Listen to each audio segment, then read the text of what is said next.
छन् तर भिड रोकिन हजुर बोल्नु पर्यो हजुर मौन भएर बस्नु भएन सरकार हजुर बोल्नु पर्यो सरकार हजुर बोल्नु भएन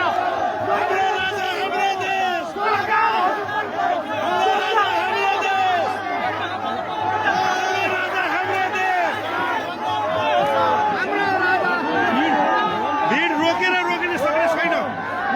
हजारौं क्यामेराम्यानहरू हजारौं प्रहरीहरू लाखौं जनता राजाको स्वागतमा यसरी प्रहरीको निषेधाज्ञाको बावजुद हेर्न सक्नुहुन्छ।